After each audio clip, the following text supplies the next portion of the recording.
Welcome back दोस्तों। बहुत ही दिनों से इस मूवी की रिक्वेस्ट आ रही थी और बहुत ही लोगों ने इस मूवी की रिक्वेस्ट की है और बहुत ही एक्साइटेड के साथ मैं इस मूवी का एक्सप्लेनेशन लाया हूँ और बहुत ही प्यार के साथ आप इस वीडियो को सपोर्ट करना। और बहुत हो गया इंतजार। तो मूवी का नाम है अंजाम पथिरा। इसका मतलब है द फिफ्थ मिडनाइट, पांचवी आधी रात। और ये एक मलयालम मूवी है। ये मूवी रिसेंटली जनवरी 2020 को रिलीज हुई और एक क्राइम सस्पेंस थ्रिलिंग मूवी है। थ्रिलिंग शब्द इसके लिए कम होगा, सुपर थ्रिलिंग मूवी है। और इस मूवी के डायरेक्टर है मिथुन मानुएल थॉमस। तो दोस्तों पॉपकॉर्न, कोल्ड ड्रिंक्स वगैरह लेके बैठ जाइए क्योंकि मूवी बहुत थ्रिलिंग होने वाली है और उसी तरह एक्सप्लेनेशन भी। दोस्तों मैं इस मूवी का रिव्यू नहीं देने वाला, डायरेक्ट हम स्टोरी के अंदर एंटर हो जाते हैं। चलिए, तो मूवी की शुरुआत होती है हमारे हीरो से और इसका नाम है अनवर हुसैन। अरे पता नहीं क्यों मैं नेम से जेम्स बॉन्ड की तरह बोलने लगता हूँ। मैं name is bond, James bond. खैर, अनवर एक साइकियाट्रिस्ट है और इसका एक छोटा सा क्लिनिक है। फिलहाल अनवर एक क्रिमिनल से मिलने आया है जेल में और इसका नाम है रवि, रिपर रवि। फिर देखो, तो बहुत दिनों से अनवर रवि से मिलने की कोशिश कर रहा था, लेकिन रवि साहब अपना अपॉइंटमेंट नहीं दे रहे थे। पता नहीं क्या काम था जेल में इनको।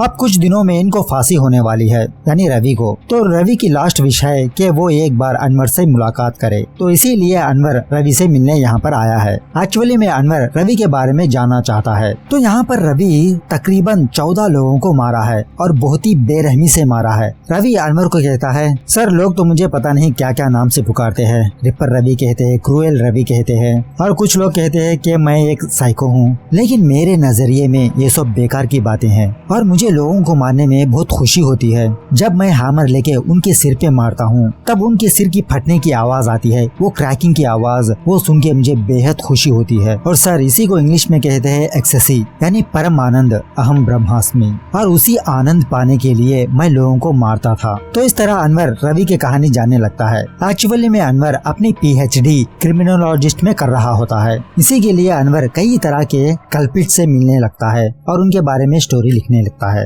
यहाँ पर अनवर की एक छोटी सी फैमिली है। इसकी वाइफ का नाम है फातिमा और इसकी बेटी का नाम है अनवर की बेटी, पता नहीं क्या है, इट डजंट मैटर। तो अनवर का एक पुलिस फ्रेंड होता है, इसका नाम है ACP अनिल माधवन। और अनिल के कहने पर अनवर कंसल्टिंग क्रिमिनोलॉजिस्ट के जैसा काम करने लगता है, यानी किसी क्राइम में पुलिस की मदद करना। और इस बात के लिए अनवर फील्ड एक्सपीरियंस चाहता है क्योंकि अनवर क्रिमिनोलॉजिस्ट पे PhD कर रहा होता है, इसीलिए। और अनवर इसी मौके की तलाश में रहता है। तो वहाँ से अनवर जब अपने घर जा रहा होता है तब अनवर एक जगह पे खड़े कर स्मोक करने लगता है और अनवर के पास सडनली एक इंग्लिश बेगर आता है। तो अनवर उस बेगर को कुछ पैसे दे देता है चाय वगैरह पीने के लिए। तो वो बेगर जाते जाते अनवर को ये कहता है, your sleepless nights are coming, यानी आने वाले दिनों में तुम्हारी नींद उड़ने वाली है। तो अनवर घर आने के बाद भी उसी पागल आदमी की बातें लेकर सोचने लगता है। तो फातिमा अनवर से कहती है, कहाँ तुम पागल आदमी की बातें लेकर सोचने बैठ गए, वो तो एक पागल इंसान है और उसके पीछे तुम भी पागल हो रहे हो। लेकिन अनवर फातिमा से कहता है, नहीं वो भिखारी ऐसे ही नहीं कहा, इसके पीछे कुछ न कुछ राज है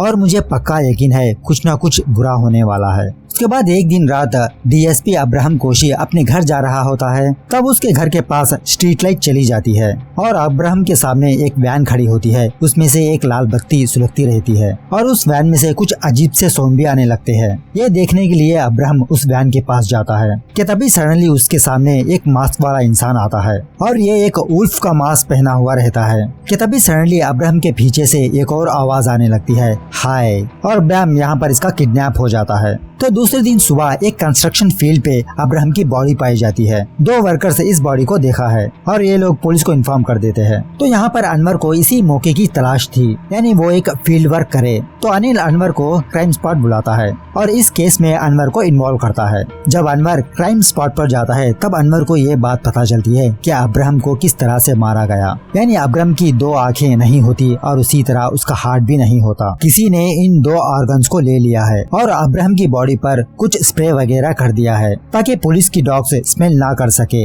और बहुत ही क्लीन मर्डर है, क्रिमिनल ने जर्रा भी चूक नहीं की, वहाँ पर एक भी क्लू नहीं मिला। और ये केस हैंडल करने वाले है DCP कैथरीन और कैथरीन के अंडर में ही ये केस अब चलने वाला है। उसके बाद अनवर और अनिल और कुछ पुलिस वाले अब्राहम के घर जाते हैं वहाँ के कुछ लोगों से पूछताछ करने के लिए, लेकिन यहाँ पर भी नो क्लू और यहाँ पर ना कोई CCTV कैमरा भी मौजूद होता है। उसके बाद पुलिस वालों को पोस्टमार्टम डॉक्टर अब्राहम की रिपोर्ट बताने लगता है। और अब्राहम की बॉडी में एक ड्रग पाया गया जिसका नाम है ज़ोल्फिडम, और ये उन लोगों को दिया जाता है जो रातों में सीधी तरह से सो नहीं पाते। लेकिन अब्राहम को ऐसी कोई बीमारी नहीं थी और ये पुलिस वाले ये अंदाजा लगाने लगते हैं शायद कोई क्रिमिनल अब्राहम का कत्ल कर दिया हो, यानी रिवेंज में आकर बदला लेने के लिए शायद। तो ये पुलिस वाले उस तरह से इन्वेस्टिगेशन करना शुरू करते हैं। तो उसी दिन रात अनवर अनिल को कॉल करके ये बताने लगता है, मेरे स्टडी के हिसाब से ये काम एक सीरियल किलर का हो सकता है, क्योंकि ऐसे लोगों को मारने में और उनको तड़पता हुआ देखकर इनको बहुत खुशी मिलती है। और हमारे केस में इस सीरियल किलर का टारगेट है पुलिस वाले, यानी शायद ये सिर्फ पुलिस वालों को ही मारता है। तो भलाई इसी में है कि तुम सारे पुलिस डिपार्टमेंट में रेड अलर्ट कर दो। लेकिन अनिल अनवर की बातों को नहीं मानता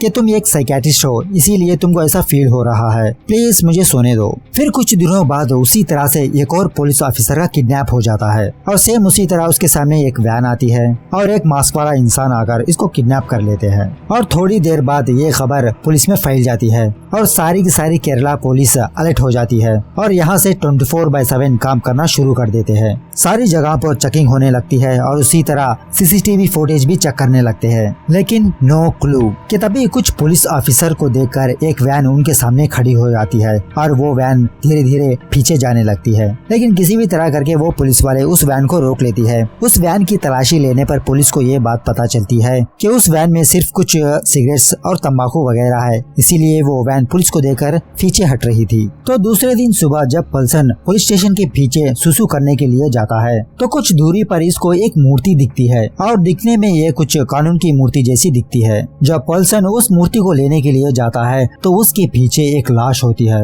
और ये लाश उसी पुलिस ऑफिसर की है और इसकी भी आंखें नोच ली गई है और इसके सीने से हार्ट निकाल दिया गया है। और ये काम वो क्रिमिनल जिंदा रहते हुए ये काम कर रहा था, यानी जब वो पुलिस वाला जिंदा था उसी हालत में वो क्रिमिनल उसकी आंखें नोच लिया था और उसके सीने से हार्ट निकाल दिया था, जिसके वजह से इन दोनों की पुलिस वाले की मौत हो गई। उसके बाद अनवर और कुछ पुलिस वाले सीसीटीवी फुटेज चेक करने लगते हैं और इस सीसीटीवी फुटेज को चेक करने के बाद अनवर को ये बात पता चलती है, दे हैव बीन हैक्ड, यानी किसी ने सीसीटीवी कैमरे को हैक कर लिया है और इसीलिए ये वीडियो लूप होते जा रहा है, यानी ये क्रिमिनल मर्डरर के साथ एक हैकर भी है। अब यहाँ पर क्वेश्चन ये आता है, अगर ये काम सीरियल किलर का है तो पिछली डेड बॉडी पर मूर्ति क्यों नहीं मिली? तो वहीं पर अनवर को एक फोटो नजर आती है और जब इस फोटो को जूम किया जाता है कि ये लोग देखते हैं जो पहला मर्डर हुआ था उस प्लेस पर भी ये मूर्ति मौजूद थी, लेकिन वो मूर्ति एक पत्थर के नीचे पड़ी हुई थी जिसके कारण से ये लोग देख नहीं पाए। उसके बाद अनवर एक हैकर को हायर करता है और इसका नाम है एंड्रयू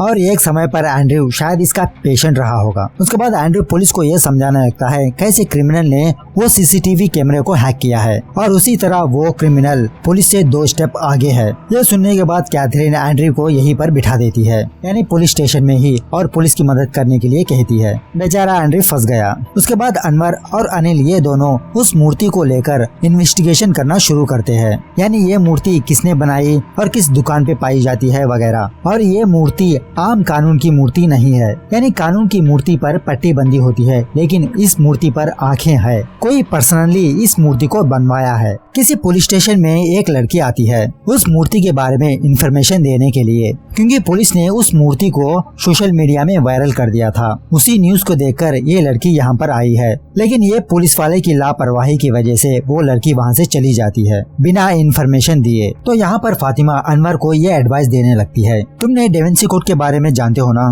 मतलब छोटा या बड़ा आर्टिस्ट जब वो अपनी आर्ट करता है तो उसका सिग्नेचर जरूर छोड़ता है, और हो सकता है इस मूर्ति पर भी उस आर्टिस्ट का सिग्नेचर हो। लेकिन अनवर और उसकी टीम ऑलरेडी सर्च कर लिया उस मूर्ति को, लेकिन कहीं पर भी आर्टिस्ट का सिग्नेचर नहीं पाया गया एंड इट्स वेरी स्ट्रेंज। उसके बाद कैथरीन सारे पुलिस को मीटिंग पे बुलाती है और अपना प्लान बताने लगती है, यानी आज रात सारे पुलिस वाले सड़कों पर निकल जाएंगे बाय वॉक और सारे पुलिस वाले कुछ डिस्टेंस मेंटेन करते हुए वॉकिंग करते रहेंगे और इसी तरह एक दूसरे के कनेक्शन में रहेंगे, यानी सिंपल से कैथरीन क्रिमिनल का जाल बुन रही है। तो उसी तरह सारे पुलिस वाले इस प्लान को अमल करने लगते हैं। जब कैथरीन जा रही होती है तब उसको एक वैन फॉलो कर रही होती है। सडनली उस वैन में से कुछ लोग आकर कैथरीन को छेड़ने लगते हैं, लेकिन कैथरीन अपनी गन निकालती है, उसकी वजह से वो लोग वहाँ से डर के भाग जाते हैं। लेकिन इसी बीच में कैथरीन का ड्राइवर पल्सन किडनैप हो जाता है। वो अपनी प्लेस पे नहीं होता, तो पल्सन की स्कूटी पर एक कैमरा लगा हुआ रहता है। उस फुटेज को चेक करने पर इनको ये बात पता चलती है कि पुलिस को किडनैप करने वाले 2 लोग हैं। तो अब तक 3 पुलिस वाले किडनैप हो चुके हैं। तो कैथरीन का सुपीरियर कैथरीन को प्रेशर करने लगता है, क्योंकि डिपार्टमेंट का सवाल है। उसके बाद अमेज़न से 2 लोग अनवर के घर आते हैं फ्रिज डिलीवर करने के लिए। ये देखो, अमेज़न में A to Z मिलता है और अमेज़न में A to S ही मिलता है। लेकिन फातिमा और अनवर ने कोई फ्रिज ऑर्डर की नहीं होती है। जब फातिमा उस पार्सल को ओपन करती है तो उसमें लाश होती है, पल्सन की लाश, और पल्सन को भी उसी तरह मारा है और उसके पास भी एक मूर्ति पाई गई है। और फोरेंसिक वालों को उस बक्से पर किसी के फिंगरप्रिंट्स पाए जाते हैं। तो पुलिस अपना डेटाबेस चेक करने पर उस आदमी का चेहरा सामने आता है। तो इस आदमी का नाम है कोकेन शमीर। एक्चुअली में शमीर जेल में था और 3 महीने पहले ही ये जेल से रिहा हो चुका है। तो पुलिस और अनवर यहाँ वहाँ पर पूछताछ करने लगते हैं, लेकिन सारे लोगों का एक ही जवाब होता है कि वो लोग शमीर को देखे हुए कई दिन हो चुके हैं। उसके बाद एंड्रयू शमीर का सोशल मीडिया हैक करके उसके फोटोग्राफ्स निकाल लेता है और इन फोटोग्राफ्स में एक लड़की कॉमन है। इस लड़की का नाम है विकी मारिया। उसके बाद एंड्रयू विकी मारिया का फोन नंबर फाइंड आउट कर लेता है और इस फोन नंबर के जरिए से उसका पता भी फाइंड आउट कर लेता है। उसके बाद पुलिस विकी के पास जाती है और विकी से पूछताछ करना शुरू करती है। शमीर के बारे में पूछने लगती है कि वो कहाँ पर है, लेकिन विकी का भी यही कहना है कि उसने शमीर को देखे हुए बहुत दिन हो चुके हैं। लेकिन शमीर जब विकी से लास्ट बार मिला था तब विकी ने शमीर को एक फोन नंबर दिया था, तो वो फोन नंबर विकी पुलिस को बताती है। फिर उसके बाद एंड्रयू उस फोन नंबर को ट्रेस करके उसका लोकेशन पता कर लेता है और पुलिस भी उस लोकेशन जा पहुँचती है। लेकिन वहाँ पर शमीर की डेड बॉडी मौजूद होती है और ये रिसेंटली नहीं मरा है, पता नहीं कितने दिनों से इसकी लाश यहाँ पर पड़ी है। तो ये देखकर पुलिस वाले शॉक में रह जाते हैं। आखिरकार मरा हुआ इंसान कैसे दूसरों को मार सकता है, यानी किसी ने केस को दूसरी रुख मोड़ दिया है, भटका दिया है। उसके बाद एक्सीडेंटली अनवर को उस मूर्ति के पीछे एक सिग्नेचर दिखता है जिसमें लिखा होता है SD और पुलिस चंद आर्टिस्ट को ट्रेस करती है, स्पेशली SD आर्टिस्ट लोगों को। और यहाँ पर इनको ये बात पता चलती है कि SD का मतलब है सुधाकर देवलोकम। तो उसी तरह पुलिस सुधाकर से मिलने जाती है। तो पुलिस को देखकर सुधाकर कहता है, मुझे पता है किसी न किसी दिन पुलिस मेरे घर पर आएगी और मुझे पता है आप लोग उस मूर्ति की वजह से मेरे घर पर आए हो। तो यहाँ पर सुधाकर स्टोरी बताने लगता है, चंद दिनों पहले 2 लोग मेरे पास आए थे मूर्ति बनवाने के लिए और वो लोग मुझसे 5 मूर्ति बनवाए और इसके लिए वो लोग मुझे बहुत पैसा ऑफर किए। तो मैंने उसी तरह उनको वो मूर्ति बना के दे दी। तो कैथरीन सुधाकर से पूछती है, क्या आप उन लोगों को पहचान सकते हो, हम स्केच बनवा सकते हैं। लेकिन सुधाकर कहता है, फिर थोड़ी दिन बाद एक स्पेट्स वाला इंसान मेरे पास आया और जाते जाते उसके स्पेट्स मुझको दे गया। यानी वो आदमी सुधाकर की आंखों की रोशनी छीन ली है कोई लिक्विड वगैरह डालकर। क्या तभी वहाँ पर सुधाकर की बेटी आती है मैथिली। एक्चुअली में चंद दिनों पहले ही मैथिली उस पुलिस स्टेशन गई थी उस मूर्ति के बारे में पुलिस को इन्फॉर्म करने के लिए, लेकिन डर के मारे मैथिली बिना इन्फॉर्मेशन दिए पीछे आ गई। तो वो लड़की यही थी। उसके बाद एंड्रयू अपना एक आइडिया पुलिस को बताने लगता है, यानी हमारे फोन में हर एक तरह के सेंसर्स होते हैं, गायरोस्कोप, एक्सेलेरोमीटर वगैरह वगैरह। तो एंड्रयू ऐसा एक ऐप बनाना चाहता है जो ज्यादा हरकत करे तो इनको अलर्ट पहुंच जाए। तो इस बात के लिए कैथरीन भी मान जाती है और एंड्रयू उसी तरह वो ऐप बना के सारे पुलिस वालों के फोन में इंस्टॉल करवा देता है। उसके बाद वो किडनैपर्स शरद चंद्रन के पास आते हैं उसको किडनैप करने के लिए, लेकिन यहाँ पर सीन कुछ उल्टा चलता है। शरद चंद्रन और इन दोनों के बीच हाथापाई होती है। ये दोनों शरद चंद्रन को उतनी आसानी से किडनैप नहीं कर पाते। तो खैर बहुत हाथापाई के बाद वो दोनों शरद चंद्र को किडनैप कर लेते हैं और ये बात एंड्रयू और अनवर को पता चल जाती है। उनके स्क्रीन पर अलर्ट आने लगता है। जब पुलिस वहाँ पर पहुँचती तब तक लेट हो चुका होता है, लेकिन इस बार क्राइम स्पॉट पर पुलिस को फ्रेजेट स्पिनर मिलता है। उसके बाद एक लेडी शरद चंद्रन का हुलिया बदलाकर एक ट्रेन में उसकी लाश को छोड़ देती है और शरद चंद्रन को भी उसी तरह से मारा गया है जैसा बाकी पुलिस वालों को मारा था। तो अब तक 4 कत्ल हो चुके हैं और ये सारे कत्ल पुलिस डिपार्टमेंट से ही है और कैथरीन ने इस केस को सॉल्व नहीं किया, इसीलिए कैथरीन का सुपीरियर कैथरीन को इस केस से हटा देता है और कैथरीन के प्लेस पे प्रकाश को अपॉइंट कर देता है। उसके बाद प्रदीप अनवर को कॉल करके ये बताता है कि शरद चंद्रन के बॉडी में जुल्फेडिन के अलावा एक और ड्रग पाया गया और वो है बेटा ब्लॉगर मेडिसिन। एक्चुअली में शरद चंद्रन को हाई बीपी थी, तो अपनी बीपी को कंट्रोल करने के लिए शरद चंद्रन ये ड्रग ले रहा था। तो ये सुनने के देरी अनवर को सारा मामला समझ आने लगता है। वो फौरन कैथरीन के पास जाता है इस बात को रिवील करने के लिए। यानी ज़ोल्फेडियम सिर्फ एक स्लीपिंग ड्रग नहीं है, वो हिप्नोटाइज करने के लिए भी यूज किया जाता है। तो आम पुलिस वालों की किडनैपिंग ऐसी ही की गई थी, यानी पहले उनको डराया अपना मास्क दिखाकर। जब आदमी घबरा जाता है तो फौरन वो लोग हिप्नोटाइज करना शुरू कर देते हैं।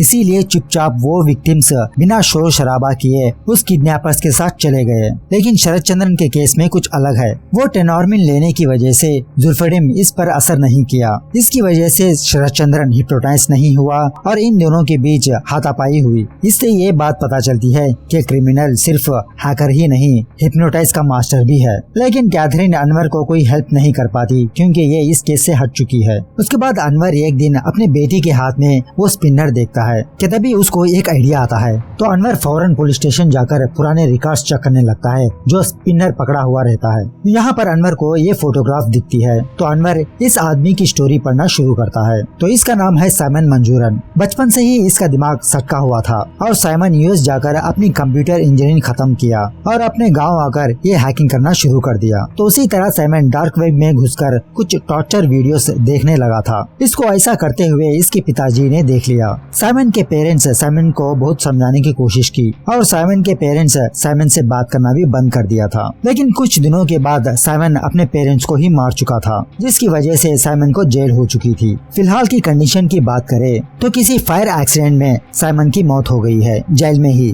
लेकिन ये बात अनवर को हजम नहीं होती। अनवर को पक्का यकीन है कि ये काम साइमन का ही है और साइमन जिंदा है। यही बात अनवर प्रकाश को जाके बताता है, लेकिन प्रकाश अनवर की बातों को नहीं मानता। उसके बाद अनवर और एंड्रयू डीप सर्च करने के बाद ये पता चलता है कि साइमन ही वो लेडी थी जो ट्रेन में शरद चंद्रा की लाश रख के गई थी। बस साइमन भेस बदलकर वहाँ पर आया था। तो फिर से अनवर यही बात प्रकाश को बताने लगता है। प्रकाश अनवर को एक झटके वाली न्यूज सुनाता है। आज सुबह ही साइमन और उसका पार्टनर अरविंदन, इन दोनों की मौत हो गई है और ये दोनों सुसाइड करके मर चुके हैं और उनके पास एक सुसाइड नोट भी मिला है जो ये दोनों अपना जुर्म कबूल करते हुए लिखा था। और इन दोनों के पास एक आखिरी स्टैचू भी पाई गई क्योंकि पुलिस ने इनका पता कर लिया था, इसलिए इन दोनों ने आत्महत्या कर ली। एक्चुअली अरविंदन भी सटका हुआ था और इसका फायदा उठाया साइमन ने और इस तरह इन दोनों ने मिलके पुलिस का मर्डर कर रहे थे। लेकिन इसके पीछे क्या मोटिव है पुलिस को ये नहीं पता चला। और साइमन ने अपना मरने का झूठा नाटक किया यानी प्रिजन में, और वो प्रिजन से भाग चुका था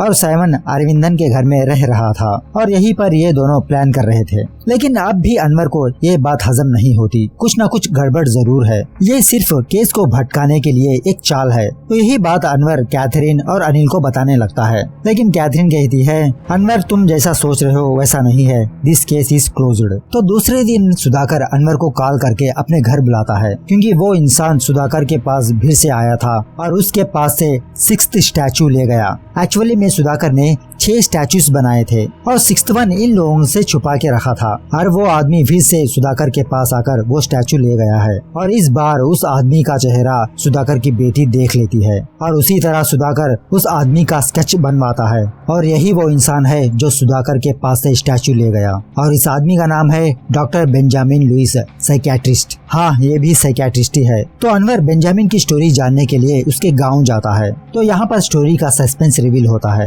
एक्चुअली में बेंजामिन एक पूर फैमिली से बिलोंग करता है और इसके घर में इसके फादर है और इसका नाम है लुइस और इसी तरह इसकी एक छोटी बहन है, उसका नाम है रिबेका। बेंजामिन की माँ नहीं है तो इन दोनों की देखरेख लुइस ही कर रहा था। तो एक दिन लुइस को बेंजामिन के स्कूल बुलाया जाता है जहाँ पर लुइस को ये बात पता चलती है कि रिबेका प्रेग्नेंट है। ये बात जान लेने के बाद लुइस बहुत रोने लगता है और अपनी बेटी को कुछ भी नहीं कहता। बहुत सारे लोग रिबेका से पूछताछ करते हैं ये बात जानने के लिए इसको प्रेग्नेंट करने वाला कौन है, लेकिन किसी को भी रिबेका अपना सच नहीं बताती। जब लुइस अपनी बेटी को खाना देने आता है तो लुइस का दुख बर्दाश्त न करते हुए रिबेका लुइस को सच बता देती है और रिबेका को प्रेग्नेंट करने वाला है ये इंसान और इसका नाम है फादर बेनिट फ्रैंको और ये अपने गांव में बहुत बड़ा फादर है और इस गांव में इसका बहुत बड़ा नाम भी है, लेकिन उस गांव में कोई नहीं जानता बेनित का असली चेहरा क्या है। तो लुइस अपनी कंप्लेंट लेकर पुलिस के पास जाता है। उस वक्त उस गांव में ये दो पुलिस वाले थे, यानी अनवर का फ्रेंड अनिल